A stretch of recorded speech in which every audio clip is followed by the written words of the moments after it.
Milagres. Olha, irmãos, Deus assistiu, hein?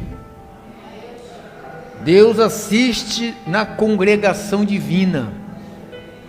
Ele está assistindo. Então vamos aí para a palavra, depois a gente semeia. Vamos lá, irmã, presta atenção lá no grau lá, tá? Para não ficar muito alto, por favor. Glórias a Deus. Deixa eu ver aqui.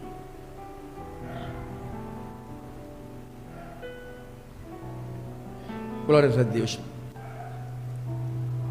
Paulo escrevendo ali o tema, o que Paulo viu e o que Paulo ouviu que gerou arrependimento. Nós estamos falando sobre arrependimento, que é a base da mudança. Não existe mudança sem arrependimento.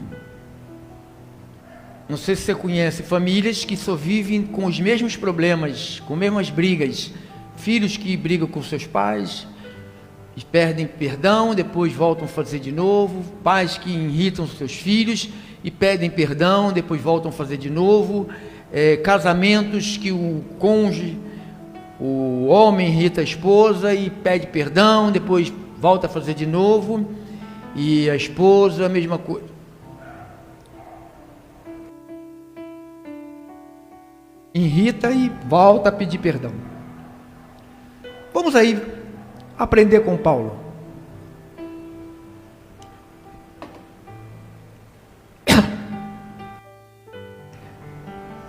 Atos dos Apóstolos 22.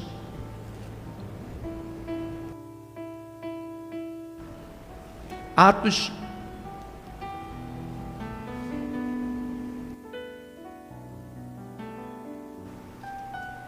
22, capítulo, o versículo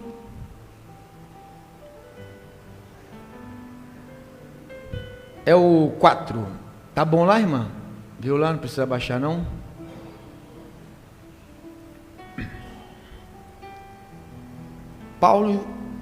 Lucas escreveu Atos e ele narra a história do apóstolo Paulo, né? Ele diz assim, versículo 4: persegui este caminho até a morte. Lucas está dizendo como Paulo vivia, né? Persegui este caminho até a morte, prendendo, mantendo em cárceres homens e mulheres, de que são testemunhas o sumo sacerdote de todos os anciões. Ele está falando, os sacerdotes e os anciões, eles são testemunhas que eu fazia isso. Destes quem? Dos sacerdotes e dos anciões, recebi cartas para os irmãos, e aí ia para Damasco, no propósito de trazer manietados para Jerusalém, os que também lá estivessem, para serem punidos. Ele se achava, né? Ora, aconteceu que indo de caminho já perto de Damasco, quase ao meio-dia, repentinamente grande luz do céu brilhou ao redor de mim. Então, caí por terra, ouvindo uma voz que dizia: Saulo, Saulo, por que me persegues? Perguntei: quem és tu, Senhor? Ao que me respondeu: eu sou Jesus, o Nazareno, a quem tu persegues. Os que estavam comigo viram a luz, sem contudo perceberem o sentido da voz de quem falava comigo. Viram a luz, mas não ouviram a voz. Ouviram o barulho, mas não entenderam. Então perguntei: que farei, Senhor?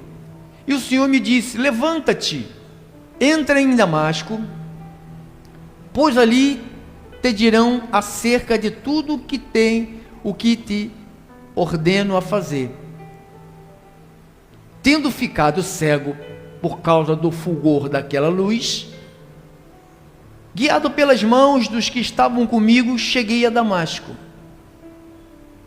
Um homem chamado Ananias, esse Ananias aqui não é aquele de Atos 5 não, esse aqui é outro Ananias, tá? Aquele de Atos 5, ele não poderia estar vivo, porque ele morreu em que passagem?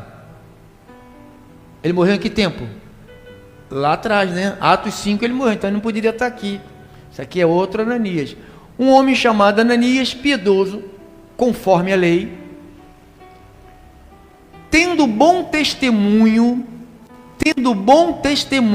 de todos os judeus que ali moravam, Ananias veio procurar-me e, pondo-se junto a mim, disse: Saulo, irmão, recebe novamente a vista.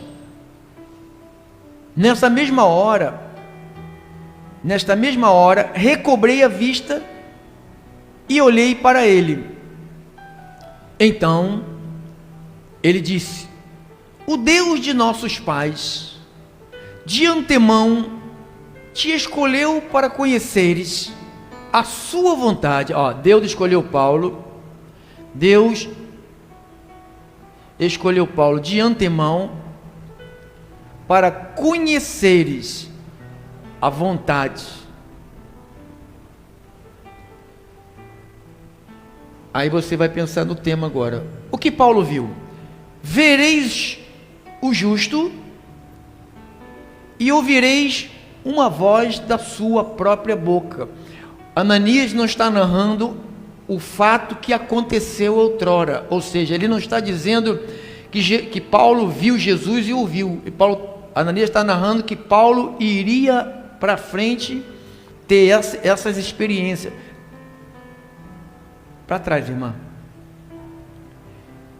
Então ele disse: o Deus de nossos pais de antemão te escolheu para conheceres a sua vontade e vereis o justo. Ananias está garantindo que Paulo ia ver o justo. Quem é o justo? Jesus. Ele disse: você não vai só vê-lo, mas ouvireis uma voz da sua. Então o que Paulo iria ouvir seria da boca do próprio Deus, do próprio Cristo. 14, né? 15. Porque terás de ser o que, irmão? Sua testemunha diante de todos os homens das coisas que tem visto e tens ouvido. Então, Deus não nos chama para ser apenas pregadores da palavra. Deus me chama para me ser uma testemunha. Diga assim, testemunha.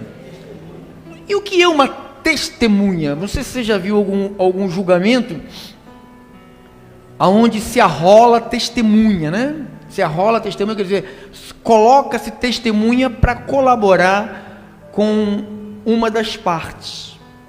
Você viu o assalto? Vi. Você reconhece a pessoa? Sim. Então a pessoa tem, para ser testemunha, ela tem que ter visto. Então quando Deus fala que eu e você seríamos testemunha, pastor, mas eu não vi Jesus como Paulo viu. Jesus nunca apareceu para mim como Paulo, nem como apareceu para Pedro nas manifestações, nem apareceu para Moisés. Como que eu posso ser testemunha? Esse ver Jesus e ouvir Jesus é ver Jesus fazendo algo na sua vida, irmão.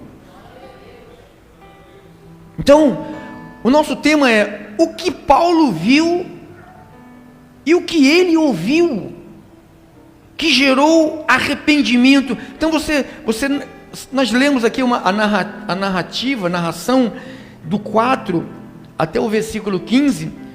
Logo no 4 já fala que ele batia nas pessoas, prendia as pessoas, levava manietado, punia, julgava, condenava. Então ele era uma pessoa perversa. Então ele tinha um tipo de comportamento. Ele tinha um tipo de comportamento o que gerou essa mudança, porque o cara era ruim demais. O que esse homem viu? Ele viu, diz que ele viu Jesus ao ponto de ele falou, porque terás de ser sua testemunha diante de todos os homens das coisas que tem visto e das coisas que tem ouvido. Então, o que ele está falando? Você vai ouvir coisas e você vai ver coisas. O que está acontecendo com vocês? O que está acontecendo comigo, com o povo de Deus no Brasil? Cadê as coisas de Deus? Cadê as coisas de Deus? Porque são esse ver e ouvir das coisas de Deus que te faz você ficar firme.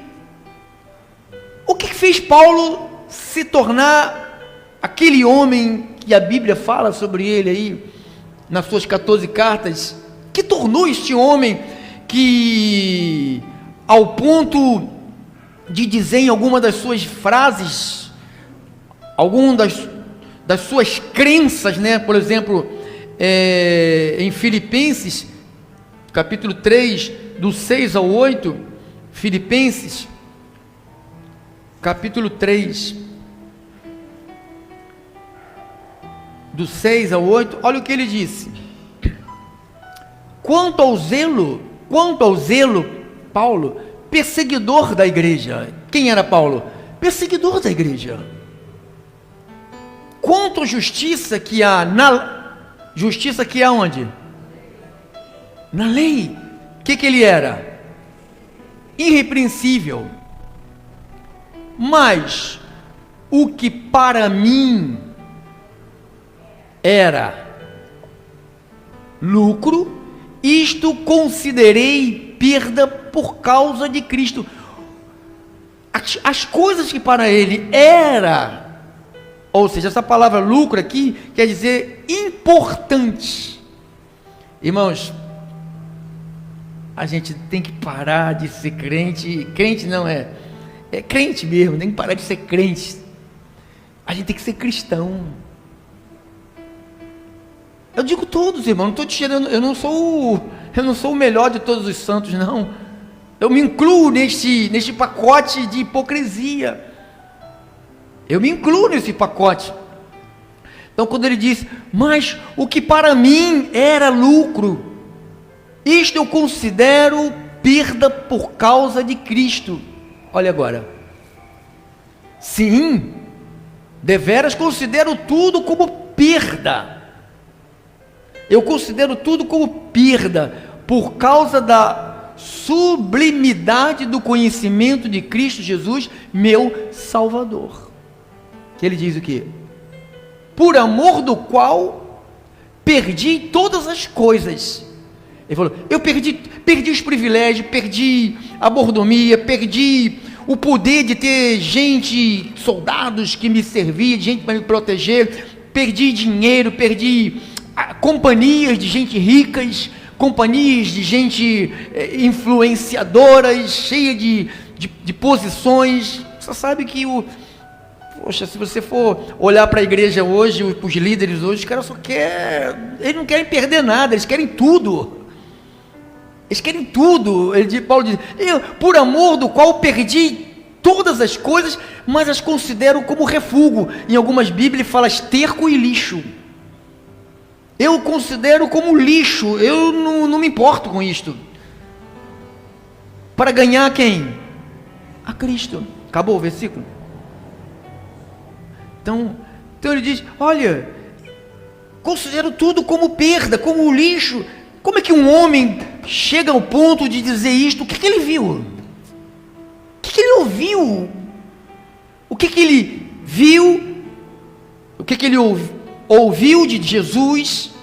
Você sabe o que ele ouviu, porque ele deixou escrito aqui. Eu leio todos os dias que nós nos reunimos aqui. Eu leio todos os dias, em casa eu leio, aqui eu leio, todos os dias, o que Paulo ouviu. Então nunca ninguém vai dizer, eu não tive um encontro verdadeiro com Deus, porque se não tem arrependimento, não tem encontro nenhum, irmão. Então, a gente tem que se arrepender, irmãos. Arrepender das nossas mentiras, das nossas vida dupla, temos que nos arrepender de sermos ignorantes, temos que parar de sermos deuses para os outros, temos que parar de diminuir as pessoas, temos que parar de termos amiguinhos especiais e outros não gostam. Deus não quer isso não.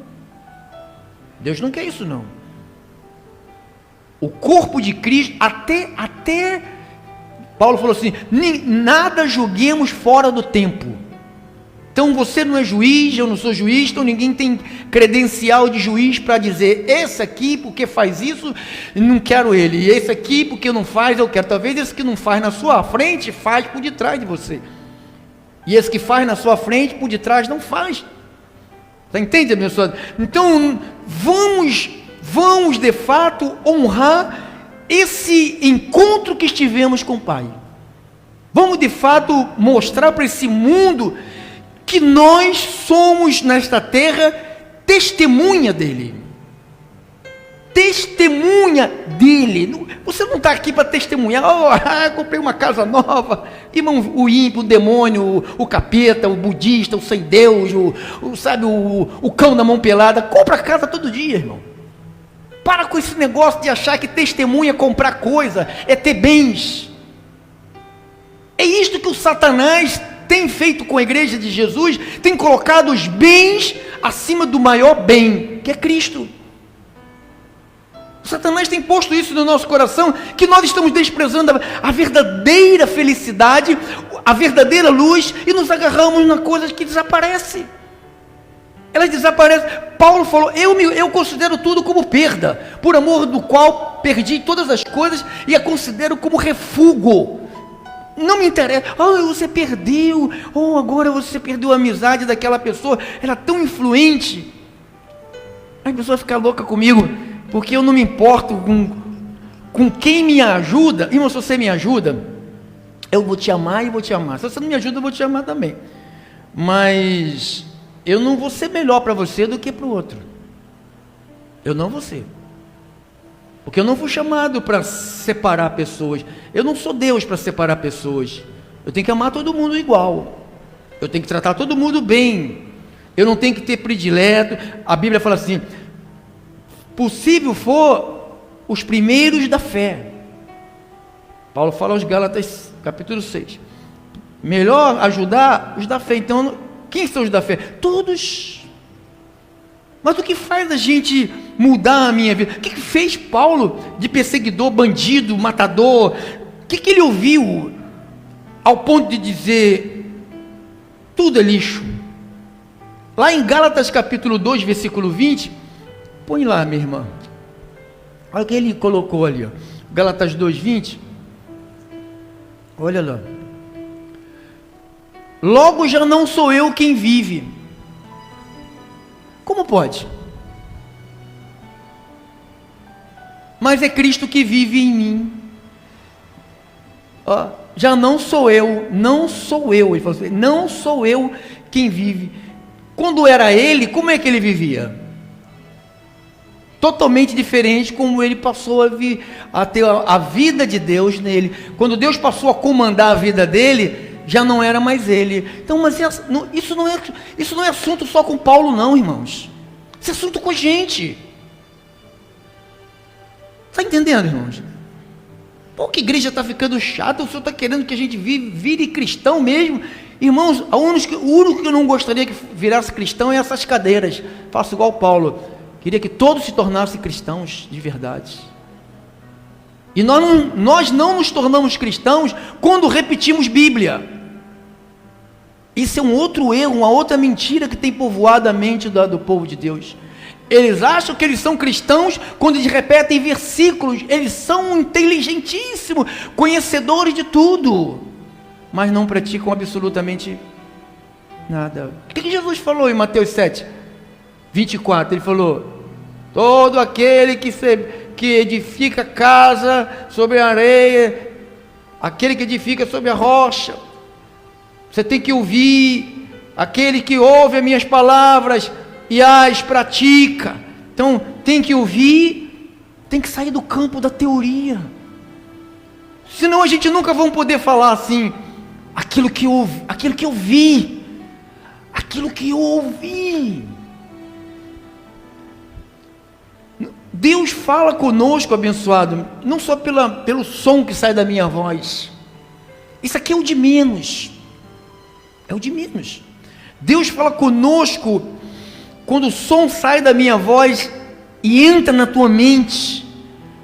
Essas palavras, não pense que elas saem de mim e são minhas, que eu quero dominar a igreja. Eu não quero dominar, eu quero que a igreja seja dominada por Ele.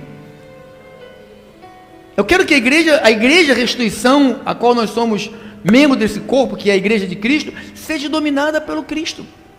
Então Paulo disse, olha, não mais vivo, Filipenses capítulo 1, olha o que ele disse, versículo 21, vamos terminar, 1:21,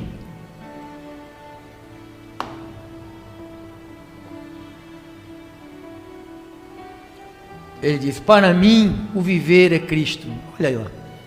Portanto, para mim, o viver, cara, para a maioria das pessoas o viver é cerveja, o viver é maconha, o viver é barzinho, o viver é adultério, prostituição, o viver, sabe, orgia, o viver é passear, só passear, é praia, é piscina, é parquezinho, é shopping, é cinema, é clubes, é futebol. Então, para a maioria de nós, o viver não é Cristo. O viver é as coisas da terra. E Paulo diz, olha, porquanto para mim o viver, o meu viver agora é testemunhar de Cristo. É falar das coisas que Ele fez por mim, das coisas que eu ouvi dEle. Quando Ele falou comigo, a palavra dele não foi em vão na minha vida. Então, quando Deus fala com a gente, não deixa a palavra ser em vão. Não deixa, irmão. Não deixa, você vai perder seu tempo. Vai perder seu tempo.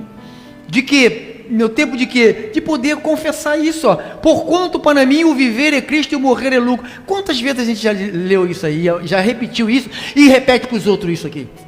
Quantas vezes você repetiu? Eu repeti isso aqui. Ou Gálatas 2:20, não mais vivo eu, Cristo vive em mim. Mas quando Cristo fala assim, ó, vai me louvar ou vai fazer isso? Não, vou fazer isso.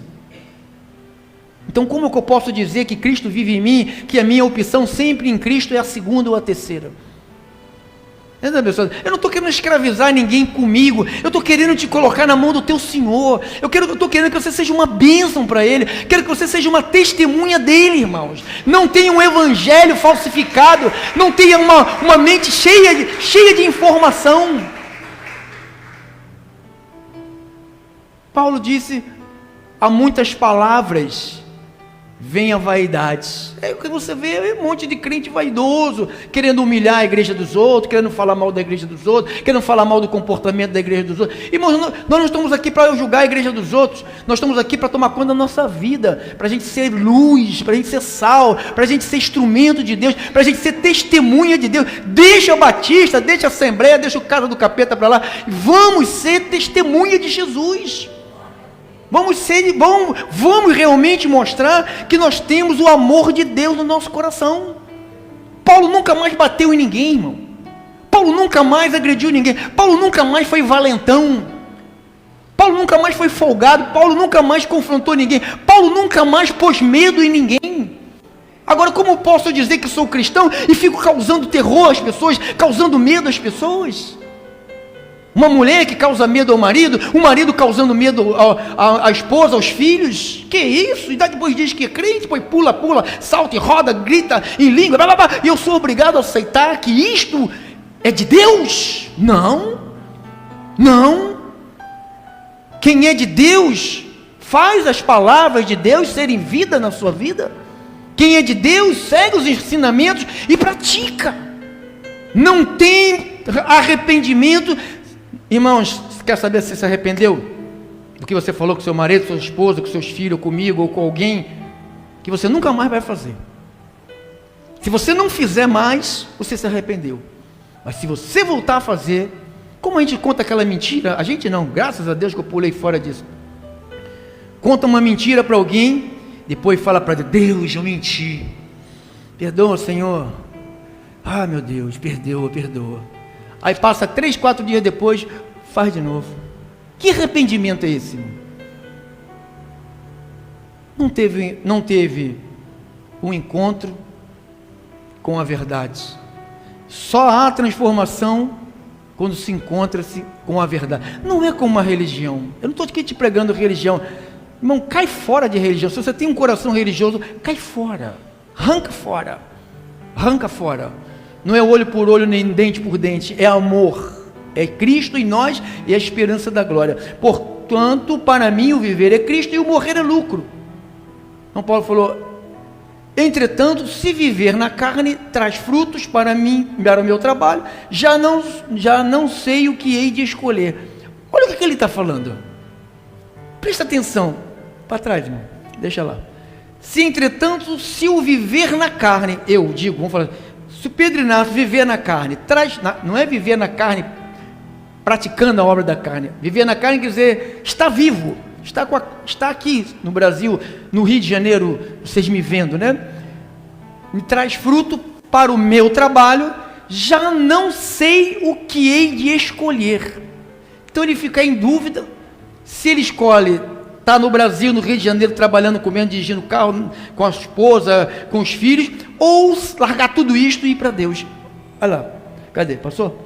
Ora, de um outro lado estou constrangido, tendo desejo de partir e estar com quem? Com Cristo.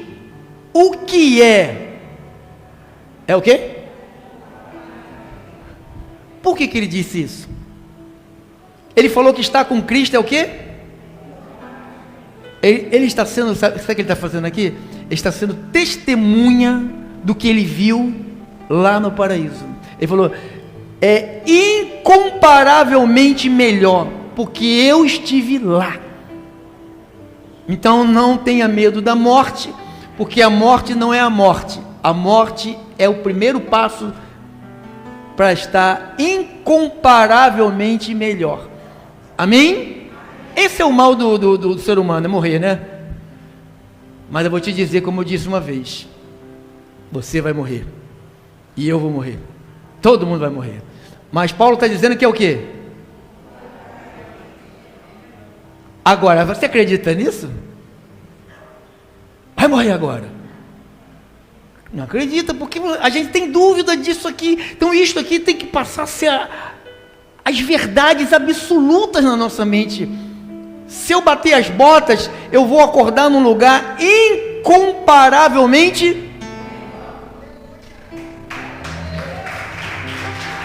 Amém. Assim falou o Espírito. Glórias a Deus.